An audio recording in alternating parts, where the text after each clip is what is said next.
Evangelho segundo Marcos, capítulo 5. Eles atravessaram o mar e foram para a região dos Gerazenos. Quando Jesus desembarcou, um homem com um espírito imundo veio dos sepulcros ao seu encontro.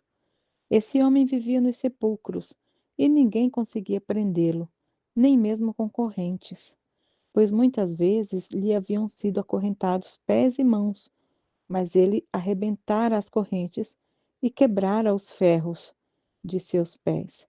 Ninguém era suficientemente forte para dominá-lo. Noite e dia ele andava gritando e cortando-se com pedras entre os sepulcros nas colinas. Quando ele viu Jesus de longe, correu e prostrou-se diante dele e gritou em alta voz: Que queres comigo, Jesus, filho do Deus Altíssimo? Rogo-te por Deus que não me atormentes. Pois Jesus lhe tinha dito: Saia deste homem, espírito imundo. Então Jesus lhe perguntou: Qual o seu nome?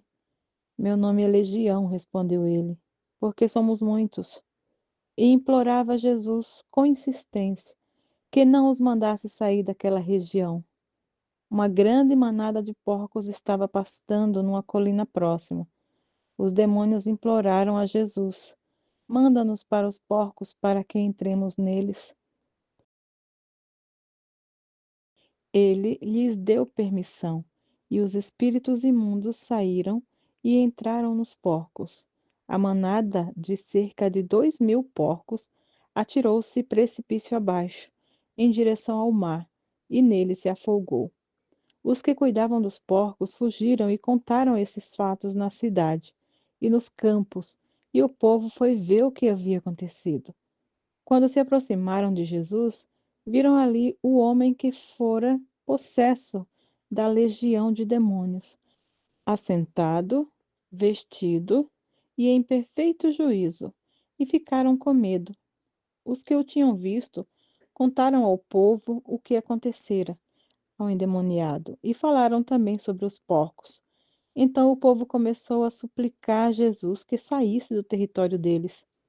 Quando Jesus estava entrando no barco, o homem que estivera endemoniado suplicava-lhe que o deixasse ir com ele.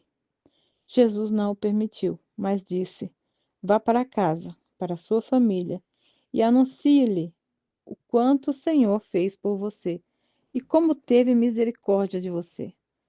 Então aquele homem se foi e começou a anunciar em Decápolis quanto Jesus tinha feito por ele. Todos ficavam admirados.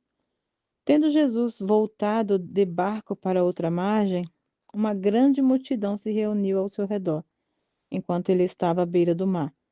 Então chegou ali um dos seus dirigentes das sinagogas, chamado Jairo. Vendo Jesus, prostrou-se aos seus pés e lhe implorou insistentemente: Minha filha está morrendo. Vem, por favor, e impõe as mãos sobre ela, para que seja curada e viva. Jesus foi com ele. Uma grande multidão o seguia e o comprimia. E estava ali certa mulher que havia 12 anos vinha sofrendo de uma hemorragia. Ela padecera muito sob o cuidado de vários médicos e gastara tudo que tinha, mas em vez de melhorar, piorava. Quando ouviu falar de Jesus, chegou-se por trás dele, no meio da multidão, e tocou em seu manto, porque pensava: se eu tão somente tocar em seu manto, ficarei curada. Imediatamente cessou sua hemorragia e ela sentiu em seu corpo que estava livre do seu sofrimento. No mesmo instante, Jesus percebeu que dele havia saído o poder. Virou-se para a multidão e perguntou: Quem tocou em meu manto? Responderam seus discípulos: Vês a multidão aglomerada ao teu redor e ainda perguntas: Quem tocou em mim? Mas Jesus continuou olhando ao seu redor para ver quem tinha feito aquilo. Então a mulher, sabendo que lhe tinha acontecido, aproximou-se e prostrou-se aos seus pés e, tremendo de medo, contou-lhe toda a verdade. Então ele lhe disse: Filha, a tua fé a curou. Vá em paz e fique livre do teu sofrimento. Enquanto Jesus ainda estava falando, chegaram algumas pessoas da casa de Jairo, o dirigente da sinagoga. Sua filha morreu, disseram eles. Não precisa mais incomodar o mestre.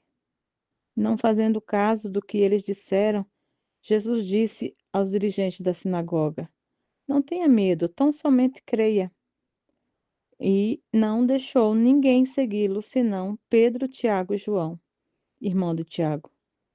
Quando chegaram à casa do dirigente da sinagoga, Jesus viu um alvoroço, com gente chorando e se lamentando em alta voz.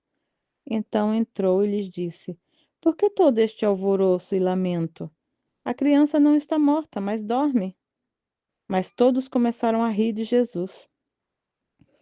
Ele, porém, ordenou que eles saíssem. Tomou consigo o pai, a mãe e a criança, e os discípulos que estavam com ele, e entrou onde se encontrava a criança. Tomou-a pela mão e lhe disse: Talita cumi, que significa: Menina, eu lhe ordeno, levante-se. Imediatamente a menina, que tinha 12 anos de idade, levantou-se e começou a andar. Isso os deixou atônitos. Ele deu ordens expressas para que não dissessem nada a ninguém e mandou que dessem a ela alguma coisa para comer.